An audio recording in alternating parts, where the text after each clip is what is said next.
Hola, jóvenes, buenos días otra vez. Buenos Eh, días, profesora. hola, hola. Nos vamos con, estamos enseñanza programada, enfoque sistémico educativo. Esto ya lo revisamos todo, ¿verdad, jóvenes? Hoy, Sí, jóvenes, profesora. gracias. Hoy comenzamos entonces con la semana número 4, que viene siendo la taxonomía. El enfoque sistemático ya lo revisamos. La taxonomía de Bloom, esta ya la conocen muy bien. Gracias, Lupita. Luego, María Guadalupe y luego Lupita Villa. Me gustó mucho en especial esta presentación. Ya hemos visto varias, pero se me hizo muy interesante la manera en que lo enfoca y que lo aborda. Vamos con María Guadalupe.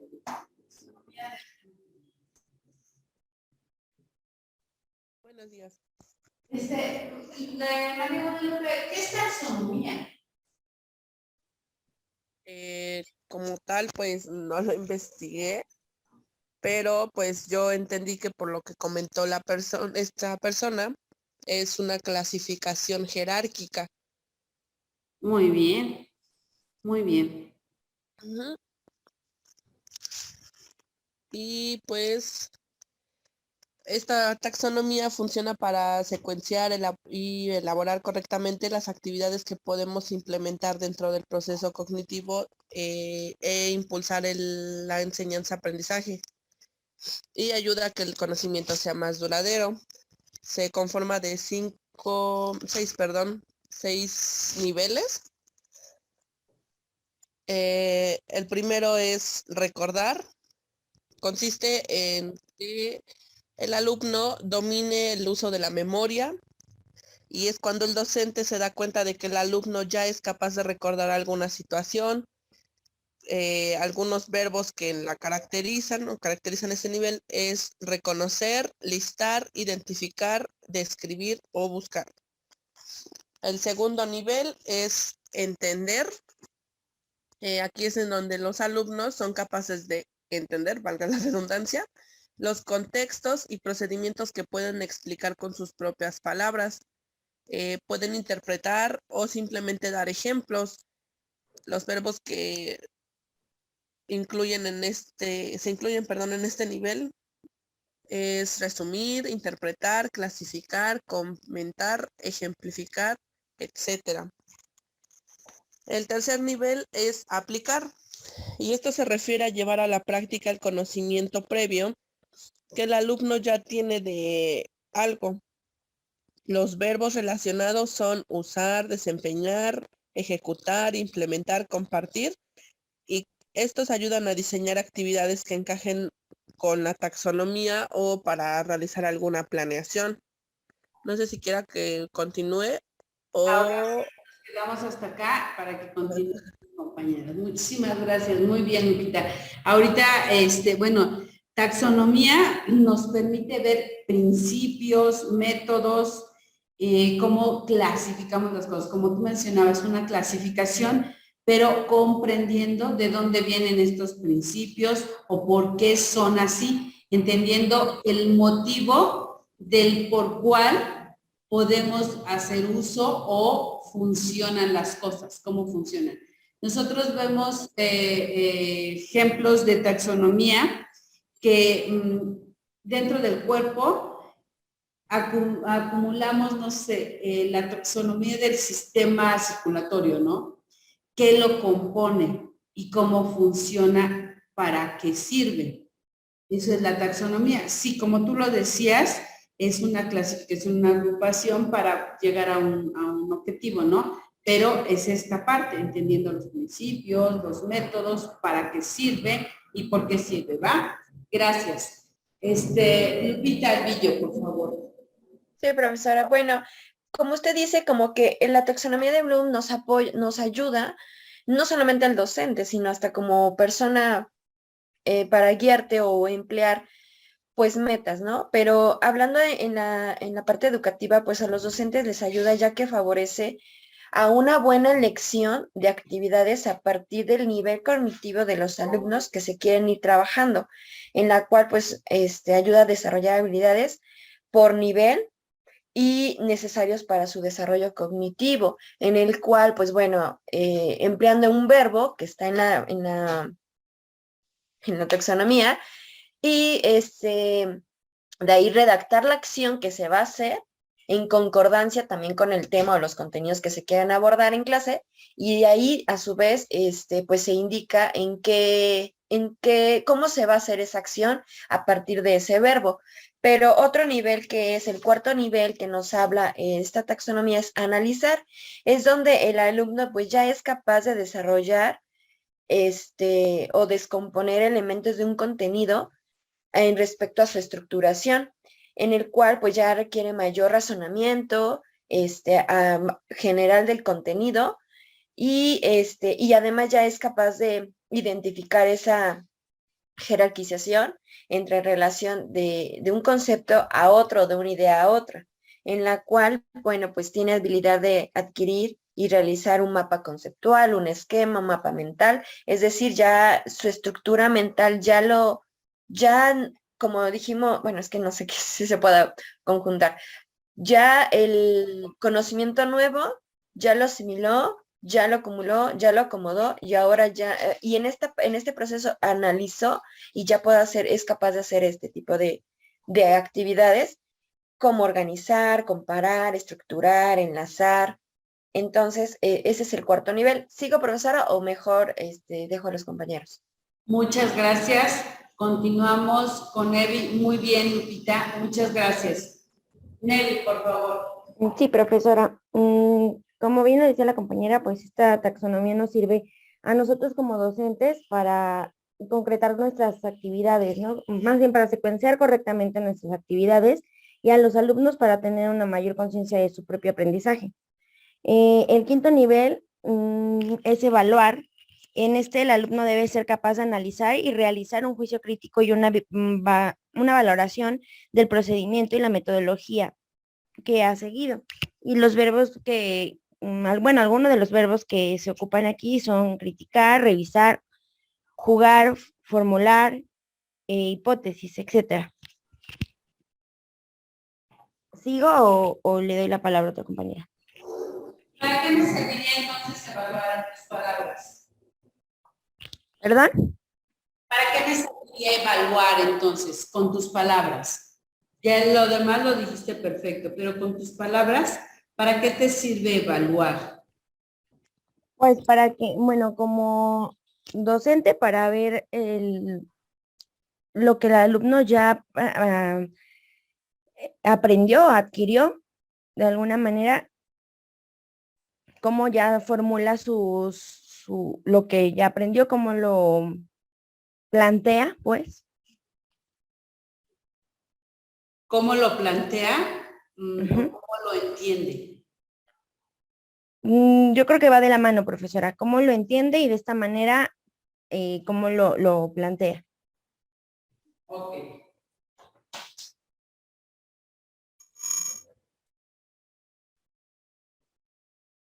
¿Cómo lo entiende y cómo lo plantea?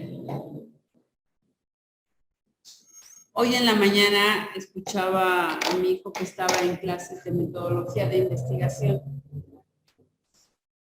y les preguntaba al maestro que para qué servía la hipótesis. Y tiene que ver con esta evaluación, ¿no? Dentro de la metodología de la investigación, parte de lo que empezamos es con esta parte, con la evaluación. La hipótesis viene siendo lo que creemos que vamos a encontrar en la investigación. Entonces, de alguna manera vamos a encontrar y vamos a evaluar, vamos a poder revisar si de verdad tengo razón. En esta parte, estoy intentando detener un poco. Ahí, ya lo iba a apagar. En esta parte de evaluar es cómo devolvemos o cómo entendemos lo que aprendimos. sobre todo es esta parte, revisar, identificar, juzgar. Juzgamos que creo que esto es lo correcto, ¿no? Entonces, esta parte. Recordemos que a partir de la evaluación entendemos muchísimas cosas de cómo, por eso hice un poquito de énfasis en esta parte, porque a partir de la evaluación en muchas ocasiones nos vamos a situar para empezar a entender qué es lo que tengo que procurar que el alumno recuerde, qué es lo que tengo que procurar que el alumno entienda, qué es lo que tengo que entender lo que tengo que revisar o hacer algún método de enseñanza para lograr que el alumno entienda cuándo, cómo y dónde tiene que aplicarlo, y ese análisis y esa revisión teórica realmente llegue a su fin, ¿no? Que es la identificación de las ideas y el mismo resultado obtenido.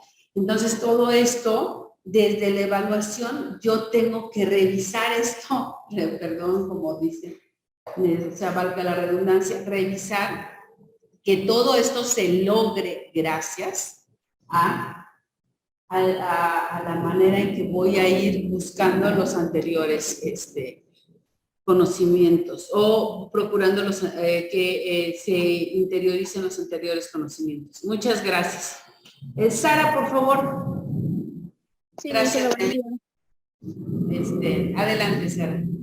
Sí, por último, pues tenemos el sexto nivel, que es crear, en donde pues el alumno debe de manejar todo el conocimiento que ha adquirido o que tiene previamente para crear una nueva estructura, ya sea para reorganizar algunos elementos, por ejemplo, para diseñar, construir, planificar e inventar.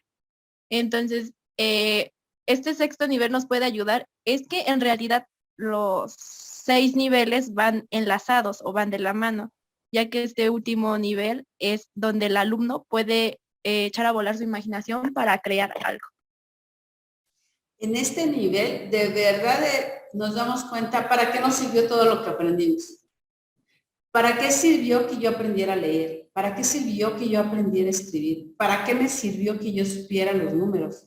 O sea, en el nivel donde ya tenemos la capacidad de encontrar soluciones, si realmente aprendemos a hacer un análisis personal de para qué me sirven las cosas, nos damos cuenta, como lo comenta Sara, que todos están vinculados. Así como todo esto está vinculado, todo el conocimiento que adquirimos como seres humanos está vinculado a todos los aprendizajes. Si ustedes no estuvieran ahorita analizando esto, no se darían cuenta para qué les sirvió lo anterior. Si ustedes no llegaran a este nivel, no se dan cuenta para qué sirve. No es un mal ejemplo, es solamente un ejemplo.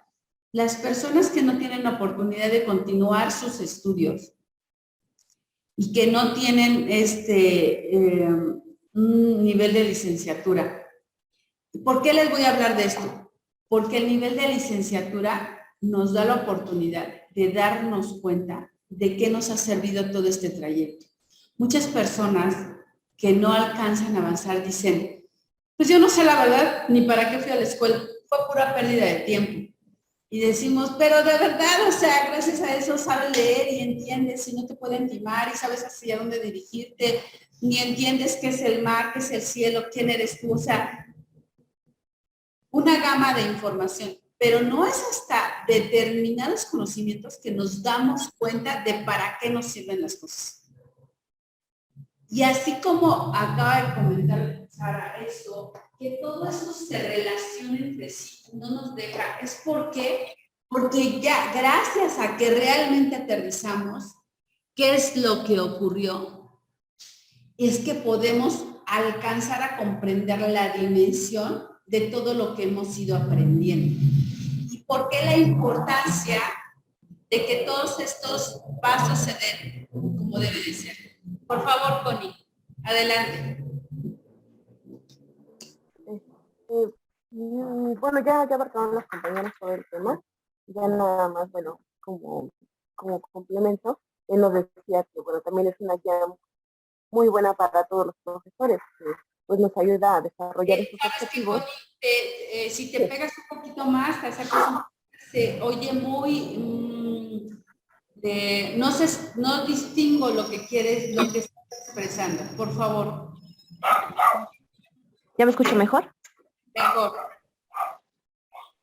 Sí, ya nada más, bueno, los compañeros ya hablaron del tema y como un punto de vista, por lo particular, es que, bueno, es una guía muy, muy buena para los profesores, o también para todos, para desarrollar objetivos. Y bueno, que queda claro que no podemos saltar estos niveles para crear algún objetivo, sino que debemos empezar desde los más básicos, que, bueno, son menos complejos, y ir siguiendo ese orden y no poder saltarnos, empezar pues por crear o evaluar cuando no hemos empezado desde el análisis. Desde el análisis. Para nosotros, fíjense cómo, muchas gracias, Connie. Si no me bajas, no, ahorita que empecemos el siguiente video, te doy la palabra a ti primero, por favor, Connie. ¿Cómo nosotros tendremos que empezar casi por los mismos procesos? Sin embargo, analizar debe de ser el punto central como docentes para darnos cuenta de qué se trata el tema y ver si lo más importante o si ya tienen los elementos puestos, insertados en su cerebro, ya solamente necesitan recordar, o yo tengo que, ¿qué es lo que voy a poner? Estos nuevos conocimientos que tienen que ingresar ahí y que son los que se tienen que repetir constantemente, porque si no, no se hace consciente qué se está aprendiendo y para qué se está aprendiendo. Por eso los docentes son muy, muy reiterativos. Esto es para esto, esto es para esto. Yo recuerdo que en algún momento, estando en bachillerato, les repito, de verdad, 100 veces lo mismo. Les voy a compartir una vivencia personal. A nosotros, a mi familia nos gusta mucho ir a museos. Nos gusta. Es una costumbre que tengo desde niña y nos gusta ir a museos. Cada que vamos a una ciudad diferente, buscamos museos. Aparte que son de los primeros atractivos que nos salen en las guías, ¿no? Museo fulano, museo mengano. Y pues mi hija ya estaba en tercero de primaria, algo así, y les preguntan, ¿alguien ha ido a algún museo? Y a veces se quedó así. Y entonces después hubo una junta y nos dijo la maestra, nos damos cuenta que en ocasiones no tenemos estos hábitos, yo les sugiero ir al museo, que no sé qué. Hay muchos niños de acá que nunca han ido a un museo. Y yo bien orgullosa, mi hija va a museos. Y me dice la maestra, me doy cuenta que Abril conoce varios lugares y no le gustan los museos. Le digo, sí. Cada que vamos a una ciudad, lo primero que hacemos es ir a museos. Qué raro. Bueno, disculpe, es que, bueno, yo le quería fomentar, pues, este gusto, que no sé qué. Sí, maestra, muchas gracias. Entonces ya salgo con mi hija y le digo, oye, Abril, ¿qué onda? Sí dijiste que conoces museos. No, mamá, nunca he ido a un museo. Abril, pero ¿cómo es posible que nunca has ido a un museo? O sea, ¿te acuerdas dónde había esto? ¿Te acuerdas que te llamó la atención esto? ¿Te acuerdas de esto y esto y esto? Sí, mamá, esos son museos. Eso es un museo. Y se quedó así, ¿no? Dice, entonces sí he ido a museos. ¿Qué quiere decir? Que yo consideraba que mi hija entendía que era un museo. No hacía falta repetirle 100 veces que era un museo. Hasta que me di cuenta que tenía que haberle dicho todo el tiempo que entramos a un museo. Esto es un museo. Vamos al museo fulanito de tal. Vamos al museo, vamos al museo. El museo significa esto, es esto. ¿Por qué? Porque para ella era algo padre, bonito, porque veía cosas y decía, mira, mamá, a ella le encantaban los museos. Ella nos decía, oye, ¿no vamos a ir donde hay pinturas y donde, como el de la vez pasada? Sí, hija, vamos a ir, pero en hay esta otra cosa, ¿no? En esta hay carros, porque es el museo del automóvil, ¿no? O sea, entonces era esta parte, y eso es lo que nosotros tenemos que procurar que los alumnos entiendan para que recuerden y para que se den cuenta qué es lo que están haciendo y cómo lo están haciendo. Eso es algo que me pasó como mamá. ¿Se imaginan cuando nosotros estamos al frente de un grupo y empezamos a explicarles? En muchas ocasiones se nos olvida poner el título. Yo recuerdo que en otra institución que estuve trabajando, hasta arriba en los pizarrones decía tema del día de hoy, y nuestra obligación era llegar y poner el tema. Y ahí nos hacían énfasis. Cuando yo tuve la experiencia esta con mi hija, dije, wow, de verdad, qué importante era que el alumno entendiera cuál era el tema que estábamos viendo. Y hasta la fecha, te sigo repitiendo a los alumnos, ¿se acuerdan cómo se llama esta materia? Y los chicos se quedan, ¿cómo se llama? ¿Qué pasa? O sea, ¿para qué nos pregunta tantas veces? Sí, porque en muchas ocasiones nos damos cuenta que cuando van a poner el examen, maestra, ¿qué materia es esta?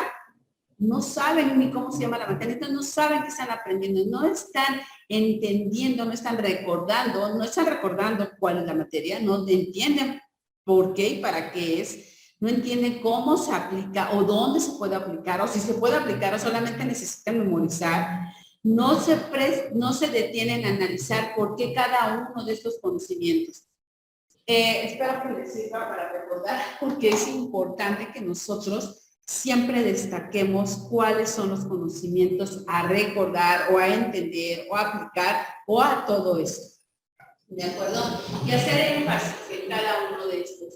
Por eso les decía que esta taxonomía son los principios que me van a dar qué acciones debo de llevar a cabo. La taxonomía de Bloom, algo de lo interesante que tiene es precisamente que me da verbos. ¿Qué son los verbos? Como ustedes bien lo conocen, gracias a que ya tuvieron ese conocimiento en la materia de español desde que iban en la primaria, los verbos son acciones, acciones que se deben de realizar. No solamente son palabras, son acciones que debemos de dirigir para poder interiorizar. Como lo decían sus compañeras, hasta que no se interioriza, se puede crear. Si no hubo esa asimilación, esa acumulación, ese entendimiento, esa aplicación, la aplicación tiene que ver con lo significativo. Nos damos cuenta que todos los demás autores han tocado todos estos temas. Sin embargo, Bloom nos da el paso a paso de lo que se debe de hacer y por qué es importante que esto se lleve a cabo. Porque si esto no se lleva a cabo, no hay aprendizaje. O sí hay aprendizaje, pero con dificultades. Y no se llega a poder crear. ¿Por qué es importante crear? Porque de eso se trata el conocimiento, encontrar soluciones a nuestra propia vida o a la sociedad. ¿Ustedes para qué están estudiando? ¿Solamente para su propia vida? No. Ustedes van a crear y van a influir sobre otros seres humanos que pertenecen a la sociedad. ¿Se acuerdan cómo se llama nuestra materia? Diseño curricular. Exacto. ¿Para qué esto me sirve y para qué le sirve a la sociedad? ¿De qué sirve las materias, los contenidos y los aprendizajes que van a obtener los alumnos? Ese es el diseño curricular. Y cómo a través de las acciones en aula se van a llevar las acciones en la sociedad. Para eso estamos aprendiendo diferentes puntos de vista de cómo se debe de llevar a cabo el proceso de enseñanza-aprendizaje diseñado para poder incorporar a nuestros estudiantes que son ciudadanos dentro de esta sociedad.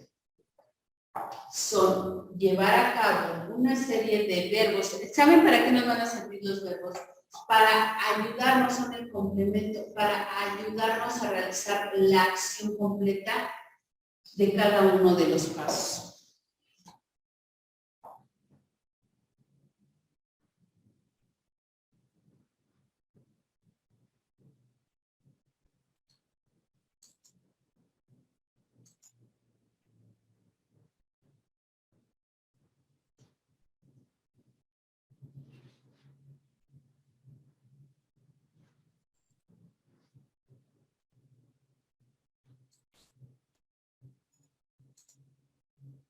Acá me dice Fíjense, a través de esta, les voy congelando para que nos vaya quedando, ya sé que ya lo entendieron, ya sé que todo esto lo comprendieron, solamente les digo que son pequeños detalles en los que quiero hacer énfasis. Por ejemplo, dentro de analizar, ¿no? Al analizar, ¿cómo me doy cuenta como docente? Por eso es una guía perfecta para nosotros los docentes. ¿Cómo me doy cuenta de que el alumno de verdad analizó? ¿Cómo? Para esto, ya tuvo que haber pasado por recordar conocimientos anteriores, por entender lo que les estoy diciendo y por aplicarlo. Pero cuando lo analiza, cuando lo empieza a aplicar y lo analiza, dentro de entender, el dar ejemplos, por eso casi siempre los maestros decimos, a ver, ejemplos, ¿quién entendió? ¿Alguien me puede decir? Y empezamos a estructurar todo esto. Y en la taxonomía de Bloom, lo que me va dando son otros verbos que incluyen acciones que me dicen que está completo o que realmente al darme este producto, el alumno al tener este producto, al regresarme la retroalimentación, yo como docente logré el siguiente paso. Es decir, analicé. Al analizar quiere decir que tuve la capacidad de organizar. En ocasiones les decimos, a ver, jerarquicen esto, organicen la importancia y la relevancia de estos valores. Comparen, ¿qué es más importante? ¿Por qué? ¿Por qué sí? ¿Por qué no? Explíquenme cómo llegamos hasta acá. ¿Con qué otra cosa lo podemos relacionar? Plásmenlo. Entonces es la retroalimentación. Los verbos que componen la taxonomía de Bloom son las principales acciones. Son 6: recordar, entender, aplicar, analizar, evaluar y crear. Pero estos incluyen otros verbos. ¿Para qué me sirven estos otros verbos? Para darme cuenta a través de estos productos que realmente se cumplió la acción primero. Si yo logro cualquiera de estos, no tengo que lograr todos. Si yo logro cualquiera de estos o varios de estos, wow, está demostrándome el alumno, me está retroalimentando el alumno que realmente se llegó a esa comprensión. Por eso, por ejemplo, en algún momento yo dentro de cuando estamos, cuando les reviso algún trabajo, les pongo, la información que tú me das es muy pobre, por favor de retroalimentarte tú dentro de esto. ¿Por qué? Porque entonces quiere decir que recordaron poco, que entendieron menos, que no lo van a aplicar y que realmente no lo supieron analizar. A lo mejor por todo lo que va conllevando la forma de darles los contenidos. Pero eso me habla entonces del aprendizaje que están teniendo ustedes, por eso en ocasiones se ve reflejado. Pero como docentes es lo que yo tengo que revisar. ¿De acuerdo? Entonces vemos por qué no solamente nos basamos, por qué nos dan otros verbos, ¿no? Estos son los objetivos que como docentes tenemos que lograr y de qué consiste, pero los otros verbos que nos da la taxonomía dentro de los principios que nos menciona, la jerarquización que él hace para el proceso de enseñanza-aprendizaje, donde son verbos y acciones, me dice cómo el alumno me está retroalimentando que de verdad se llegó a ese nivel. Cuando a un joven vemos cómo resuelve su propia vida, nos damos cuenta si de verdad llegó a ese nivel o no llegó a ese nivel. ¿Alguna pregunta, jóvenes? ¿Dudas? Ok, todos los demás. Perdón, no entendí bien lo que dijeron. Cargué 2 veces el mismo video. Bueno, por si se les iba uno. Cierto.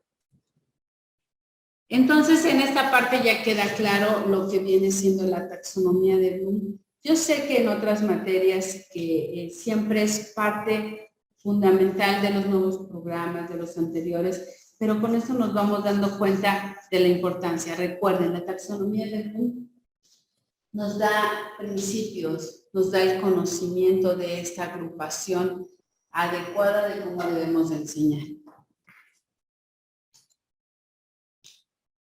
Tendencias en México en el desarrollo curricular.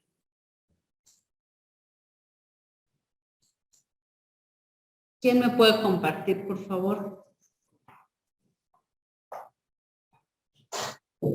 Nada más borro, porque si no.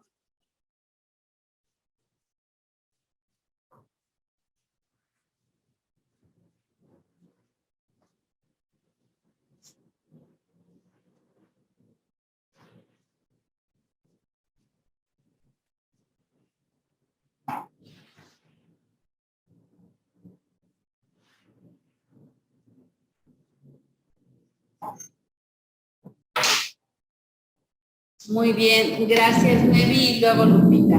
Adelante, Nevi, por favor. Sí, profesora. Nos dice que el diseño curricular es un factor determinante en el desarrollo de la educación de un país y que México recibe influencia principalmente de Europa después de la Segunda Guerra Mundial. Nos dice que la teoría del desarrollo curricular evolucionó durante varias décadas a través de varios teóricos como Ralph Tyler, Benjamin Bloom, Robert Brunner, Hilda Taba y Ángel y Frida Díaz. ¿Sí? ¿Continúa o le doy la palabra a la compañera? No, continúa, por favor. Todavía. Ok. Sí, dice que en 1991 con la reconstrucción de CEP nace Subsecretaría de Planeación, Evaluación y Coordinación y que actualmente la subsecretaría realiza la planeación curricular en todos los niveles educativos, apoyando con los 3 órdenes de gobierno, la sociedad y los sectores públicos y productivo a través del sistema de información y análisis, que desde el comienzo los teóricos de la planeación educativa ubicaron el esquema funcional del desarrollo curricular en la problemática y necesidades vigentes del sector educativo y en su interconexión con la sociedad. Nos dice que así también surgía una serie de dimensiones con un peso importante en el establecimiento de los marcos de referencia y variables de la planeación educativa, como lo social, técnica, política, cultural y prospectiva.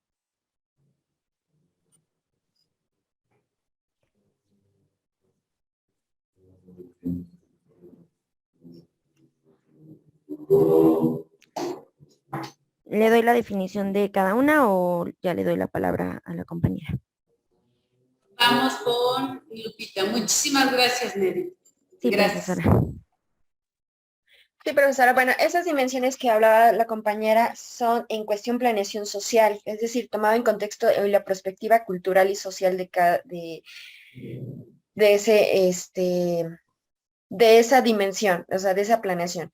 Y bueno, hablando sobre esas dimensiones, la técnica hablaba sobre que cómo era emplear el conocimiento de manera organizada y sistemática, pero derivada de la ciencia y de la tecnología. En cuestión política, era cómo establecer esa dicha planeación en un marco jurídico, es decir, con un respaldo para algún cambio que se quería suscitar en esa perspectiva cultural. Y en el otro ámbito cultural era planear de manera educativa la afectación para un contexto y un sujeto de identidad, es decir, de esa manera social.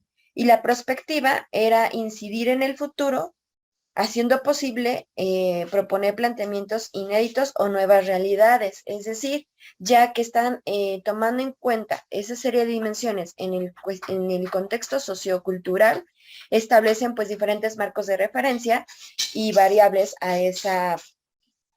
la planeación educativa del diseño curricular. Ahora bien, mencionaba algunos autores como para qué era diseño curricular. Para Díaz Barriga, que es un pedagogo, el desarrollo curricular para él establece nuevas relaciones entre el instituto educativo y el desarrollo de las sociedades, en lo que le llama pedagogía industrial. Profesora, ¿continúa o usted me indica?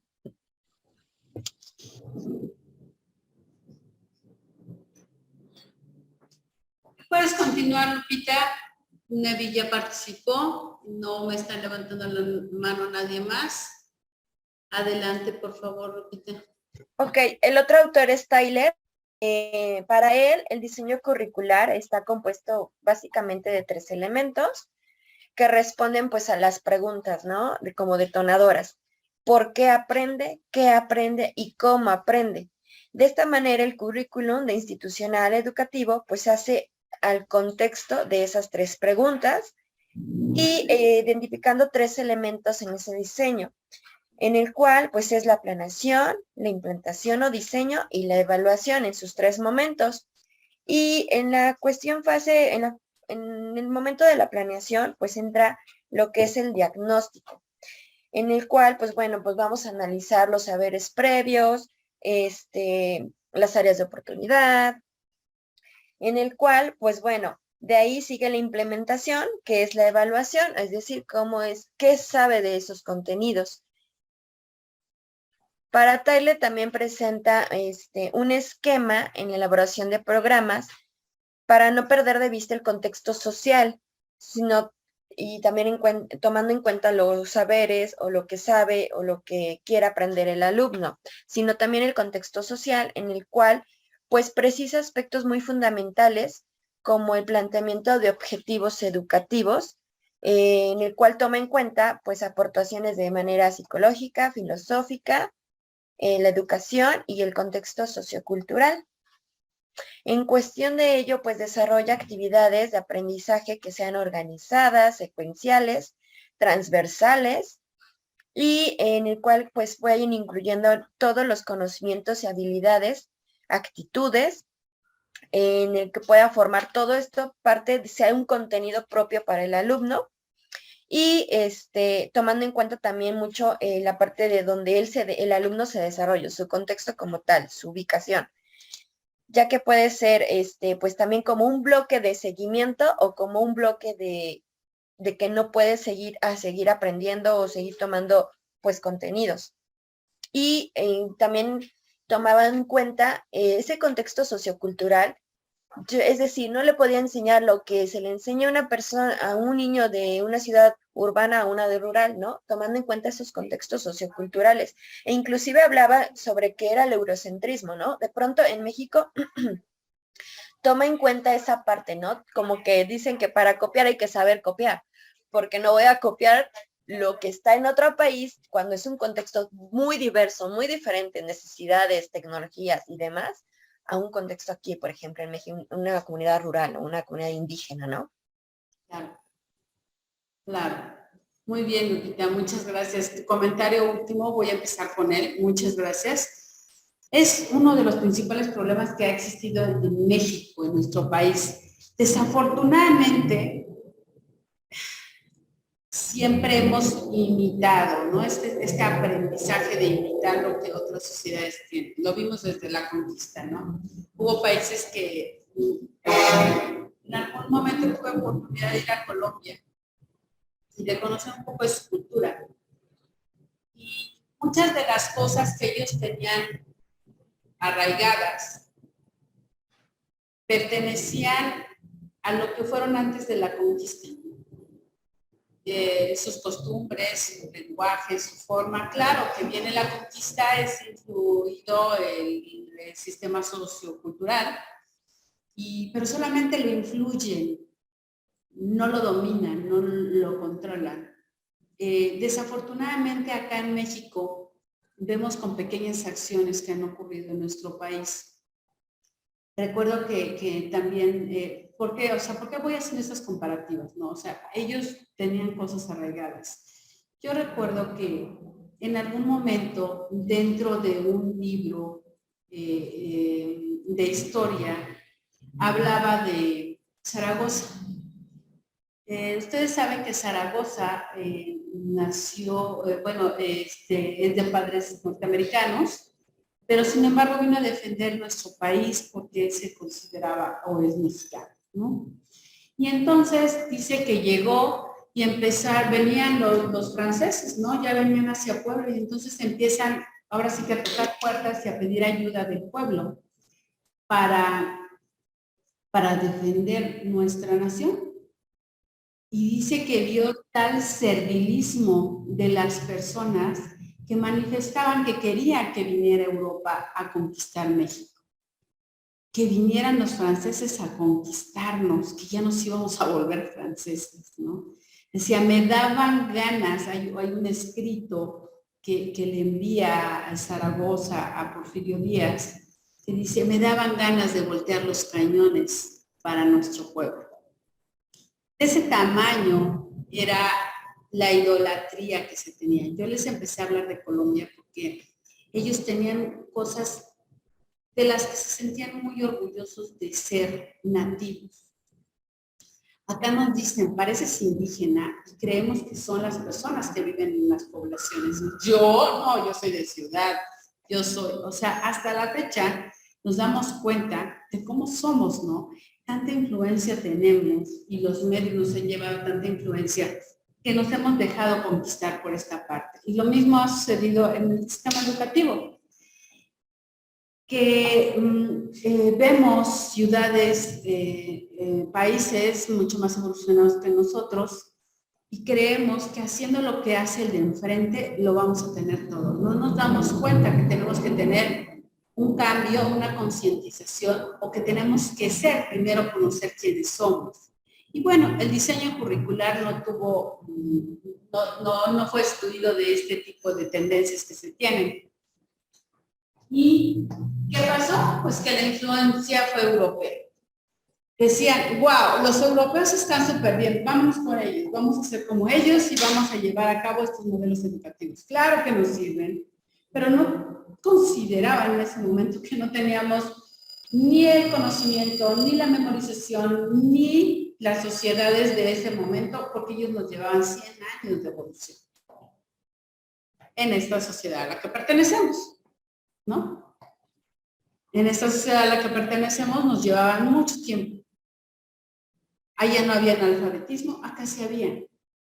Allá había recursos económicos, acá no había. Había una distancia enorme entre lo que ellos eran y lo que nosotros éramos. Pero decían, yo lo voy a hacer como Europa. Y no tomaban en cuenta muchísimas cosas hasta que fue evolucionando. Los gobernantes también se fueron dando cuenta que no era. Acá trajimos invitamos a una colonia a venir y porque el deseo era mejorar la raza, como si nuestro origen hubiese sido malo. Cuando leemos libros, hay un libro de historia que se llama Resurgimiento de Anáhuac y nos dice que nuestra raza, la raza original en México, eran personas altas, muy altas, de 1,70 a 1,80, hombres y mujeres. No había enfermedades como las que había en Europa. Eran corpulentos, eran muy bien dotados, porque ¿a qué me refiero? Tenían mucha fuerza física, tanto hombres como mujeres. Compartían y iban en armonía con la naturaleza, no iban en contra de la naturaleza. En Europa había suciedad, había enfermedades. Ellos nos trajeron la viruela, nos trajeron enfermedades. Se dice que Hernán Cortés tendía al enanismo. Dentro del Resurgimiento de Anáhuac, ojalá busquen este libro, lo encuentren, está muy interesante, y nos dice, ellos nos trajeron la viruela, ya lo sabemos, nos trajeron enfermedades, y como los cuerpos en nuestra raza mexicana estaban vírgenes de enfermedades de ese tipo, de pandemias que habían surgido ya en Europa y que ya habían superado en Europa, nos lo traen y termina con gran parte de nuestra población y nos empezamos a someter a toda la forma y cultura de las formas de ser, y lo mismo ocurrió en el sistema educativo. Y entonces empezamos a intentar imitar lo que ellos eran, porque ellos era lo que estaba bien. Hasta la fecha lo seguimos haciendo, pero ahora ya con un poco más de conciencia y de consideraciones de lo que es importante. Dentro de lo que viene siendo diseño curricular, nos dice que cuando la SEP llega a a tener una influencia importante sobre lo que viene siendo la educación y los procesos educativos y qué se tenía que enseñar. Empieza ya a haber un poco más de conciencia en estos dirigentes, de darse cuenta que nosotros no teníamos la cultura, no teníamos los hábitos y las costumbres de otros países, que teníamos nuestras formas, que teníamos nuestros propios recursos, esa acumulación de conocimiento, conocer, saber que no era el mismo y que no lo podíamos procesar de la misma manera. Entonces la SEP empieza a tener esta planeación curricular en función al sistema de educación y la sociedad. ¿Qué estaba pasando en ese momento? ¿Cómo estaba ocurriendo la educación en nuestro país? ¿Y cómo podía adaptar lo que la sociedad necesitaba? Porque ya se dan cuenta que nuestra sociedad es diferente a la sociedad de otros países. Y empezamos a dejar de solo imitar.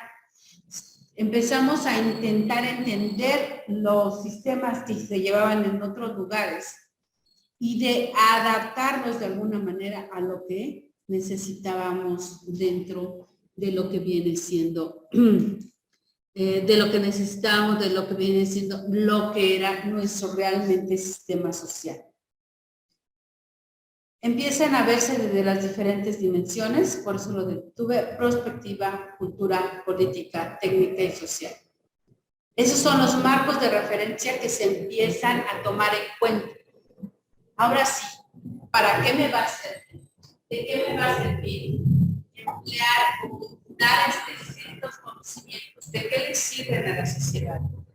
También empiezan a tener una mirada diferente. ¿Qué necesita la sociedad de estos individuos? Yo siempre se los he comentado también. Las instituciones educativas es una forma de, se oye mal, tal vez no sea la palabra más acertada, de domesticar a los seres sociales para integrarse a la sociedad. Porque de alguna manera cada quien piensa como quiere y es como quiere. Y entonces en el momento de formar, perdón, no es domesticar, de formar al individuo, esta formación empieza a evolucionar y entonces ahora sí se puede incluir a la sociedad. Y entonces se emplean y se empiezan a observar estas diferentes dimensiones. La social, ¿cómo le voy a hacer? Porque mi pueblo no entiende igual que los otros pueblos. Tenemos nuestros propios hábitos.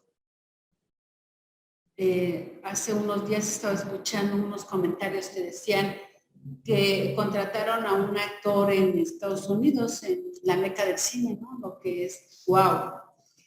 Y lo iban a demandar porque parte de lo que se solicitaba para la actuación de esta película era que fueran buenos nadadores. Y entonces él, cuando llena su currículum, le pone que es excelente nadador. Lo contratan y el actor no sabe nadar. Y entonces lo iban a demandar y le dice a su representante: explícales por favor que en México lo que nos proponemos lo hacemos, que no lo sé hacer, pero que si me contratan, claro que mañana aprendo. Allá eso lo tomaba como una mentira, porque era una mentira, era una realidad. Y está falseando en algo que no debería de falsear.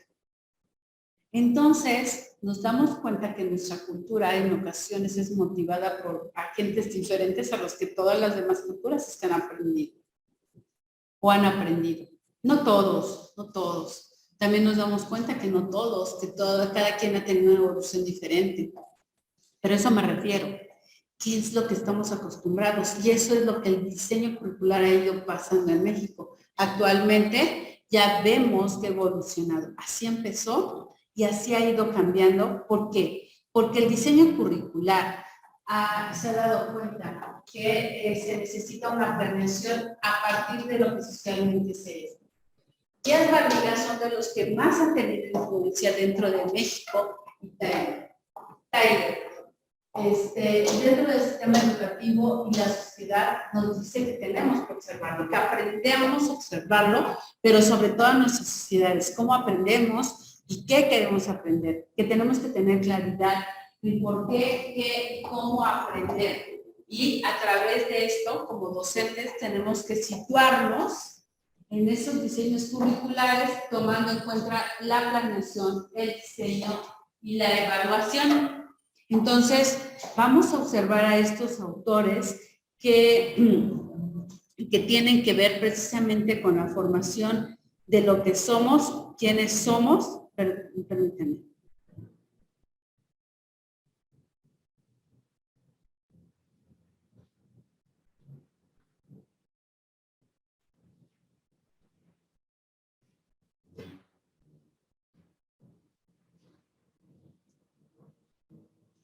Si se dan cuenta, Díaz Barriga, él nació en México. Entonces él se empapa de toda la información que existe en México. ¿Qué ha pasado? Es un estudioso de la UNAM, se dio cuenta de la sociedad, de los procesos educativos, de qué está ocurriendo, de cómo ocurrían, y empieza a tener una gran influencia en México. Y se empieza a destacar, se empieza a analizar qué es lo que está ocurriendo.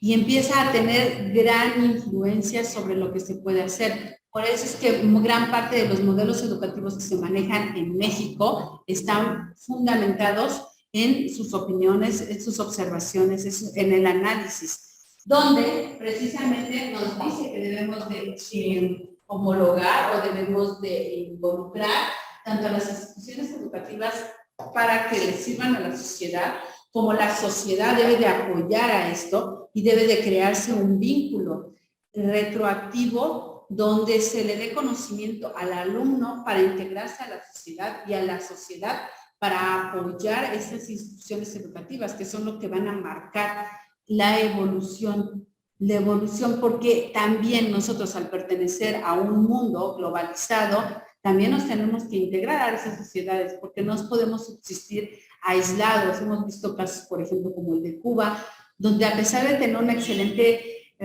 información y tener académicamente a las mejores personas, el no tener este bagaje sociocultural con el resto del mundo ha impedido también que tenga un progreso y un buen vivir, o lo que conocemos como un buen vivir. Entonces, Díaz Barriga nos invita a que analicemos precisamente las instituciones educativas en relación con la sociedad. Taylor nos invita a que se haga conciencia por qué las planeaciones curriculares tenemos que analizar por qué y cómo vamos a aprenderlas o cómo vamos a enseñarlas y cómo vamos a enseñarlas a partir de los propios recursos sociales y educativos de conocimiento que se tienen en todas las esferas, desde los maestros, los alumnos, económicos, físicos e intelectuales. ¿Qué recursos tenemos? ¿Qué recursos políticos tenemos? ¿Qué tanto hay apoyo?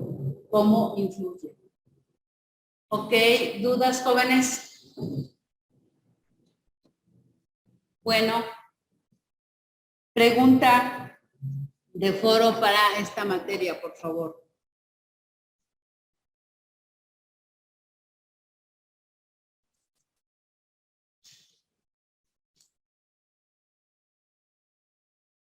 Cronológicamente explica la evolución curricular en México.